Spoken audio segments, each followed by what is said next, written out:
Telugu audio Bible న్యాయాధిపతుల గ్రంథము 10వ అధ్యాయము. అబీమెలెకునకు తరువాత ఇస్సాకారు గోత్రికుడైన దోదో మనుమడును పువ్వా కుమారుడునైన తోలా న్యాయాధిపతిగా నియమింపబడెను. అతడు ఎఫ్రాయిమీయుల మన్యమందలి షామీరులో నివసించినవాడు.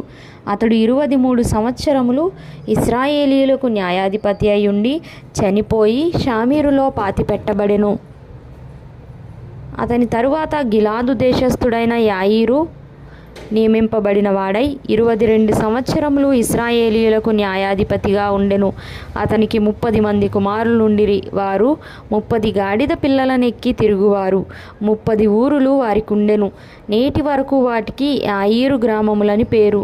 అవి గిలాదు దేశములోనున్నవి. యాయీరు చనిపోయి కామోనులో పాతిపెట్టబడెను. ఇశ్రాయేలీయులు యెహోవా సన్నిధిని మరలా దుష్ప్రవర్తనులైరి. వారు యెహోవాను విసర్జించి ఆయన సేవ మానివేసి బయలులు అష్తారోతులు అను సిరియనుల దేవతలను, సిదోనీయుల దేవతలను, మోయాబీయుల దేవతలను, అమ్మోనీయుల దేవతలను, ఫిలిష్తీయుల దేవతలను పూజించుచూ వచ్చిరి. యెహోవా కోపాగ్ని ఇశ్రాయేలీయుల మీద మండగా ఆయన ఫిలిష్తీయుల చేతికిని అమ్మోనీయుల చేతికిని వారిని అప్పగించెను గనుక వారు ఆ సంవత్సరము మొదలుకొని ఇశ్రాయేలీయులను అనగా యొర్దాను అవతలనున్న గిలాదు నందలి అమోరీయుల దేశంలో కాపురమున్న ఇశ్రాయేలీయులను 18 సంవత్సరములు చితకగొట్టి అణిచివేసిరి.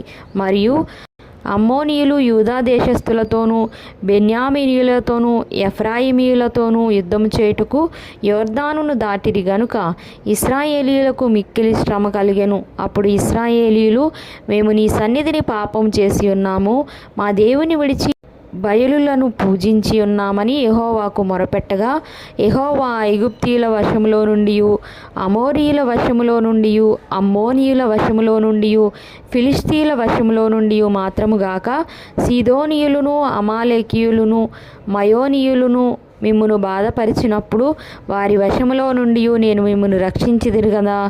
అయితే మీరు నన్ను విసర్జించి అన్యదేవతలను పూజించితిరి గనుక నేను ఇకను మిమ్మును రక్షింపను. పోయి మీరు కోరుకొనిన దేవతలకు మొరపెట్టుకొనుడి, మీ శ్రమకాలమున అవి మిమ్మును రక్షించునేమో అని ఇశ్రాయేలీయులతో సెలవిచ్చెను. అప్పుడు ఇశ్రాయేలీయులు, మేము పాపము చేసి ఉన్నాము, నీ దృష్టికి ఏది అనుకూలమో దాని చొప్పున మాకు చేయుము, దయచేసి నేడు మమ్మను రక్షింపుమని చెప్పి యెహోవాను సేవింపవలెనని తమ మధ్య నుండి అన్యదేవతలను తొలగింపగా ఆయన ఆత్మ ఇశ్రాయేలీయులకు కలిగిన దురవస్థను చూచి సహింపలేకపోయెను. అప్పుడు అమ్మోనీయులు కూడుకొని గిలాదులో దిగియుండిరి, ఇశ్రాయేలీయులను కూడుకొని మిస్పాలో దిగియుండిరి. కాబట్టి జనులు అనగా గిలాదు పెద్దలు అమ్మోనీయులతో యుద్ధము చేయ బూనుకొనువాడెవడో వాడు గిలాదు నివాసులకు అందరికిని ప్రధానుడగునని ఒకనితోనొకడు చెప్పుకొనిరి.